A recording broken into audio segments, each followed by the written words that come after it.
It's 2018. You open the Facebook menu, scroll down, and spot a little Protect button. It looks like a simple privacy utility, so you tap it. Millions of others do the same. You're prompted to install Onavo Protect. The app is marketed as a free VPN that secures your personal data by routing it through a private tunnel. Once installed, the app grants Facebook root access to your device. It monitors every website you visit, the apps you use, and the frequency of your activity. For Facebook, Onavo functioned as a silent corporate wiretap. This deception served as the opening move in a covert surveillance operation. The goal was to turn user trust into raw intelligence used to identify and neutralize emerging market threats. In the early 2010s, Facebook was a dominant force on desktop browsers, but it was losing its grip as users migrated to smartphones. On mobile, traditional tracking methods like browser cookies were ineffective because apps store their data internally. Zuckerberg responded with a strategy internal emails would later describe as copy, acquire, and kill. In 2012, he spent $1 billion to buy Instagram, a company with only 13 employees that was rapidly siphoning away younger users. To sustain this strategy, Facebook needed to know exactly which competitor apps were growing. Without access to internal app data, they were flying blind, unable to see how often or how exactly rival platforms were being used. HTTPS encryption created a massive technical barrier.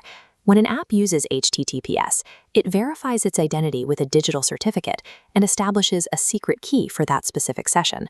This makes the data stream unreadable to anyone trying to intercept it from the outside. To maintain its market lead, Facebook couldn't rely on public download charts. They needed a way to bypass that encryption and see inside the traffic of their competitors. In 2013, Facebook acquired the Israeli VPN startup Onavo for approximately $200 million. By offering the VPN for free, millions of users routed their entire data stream directly through Onavo servers. The data immediately revealed WhatsApp was dominating. Onavo's metrics showed 99% of Android users in Spain were active on WhatsApp. This intelligence provided the internal justification for Zuckerberg to pay $19 billion for WhatsApp in 2014, the largest acquisition in the company's history. Facebook's multi-billion-dollar investment decisions were no longer based on guesswork. They were being guided by the covert surveillance of the public's mobile habits. By 2016, the target was Snapchat. Its founders had already rejected Facebook's buyout offers, and the app's encryption prevented Facebook from seeing how users were interacting with specific features. Zuckerberg personally emailed executives to demand a new way to get analytics on Snapchat. This launched Project Ghostbusters, a mission to break Snapchat's encryption. The Onavo team utilized a man-in-the-middle exploit. They prompted users to install a trusted root certificate on their phones. This gave Facebook the authority to issue its own digital IDs. When the Snapchat app tried to connect, Onavo presented a forged certificate that the phone accepted. Because the phone trusted the fake ID, Facebook could decrypt the traffic, copy the granular analytics, and then re-encrypt the data before sending it to the real Snapchat servers. The connection appeared normal to the app, but Facebook now had the data. This was a textbook cyber attack. A tool marketed to protect users from hackers was being used by Facebook to execute an intercept on its own customers. As Apple and Google improved their mobile security, the root certificate exploit became harder to maintain. Facebook began looking for a new backdoor into user devices. They launched Project Atlas, a secretive operation targeting teenagers. Since teens are the primary early adopters of new apps, they represented the most valuable intelligence source for spotting future rivals.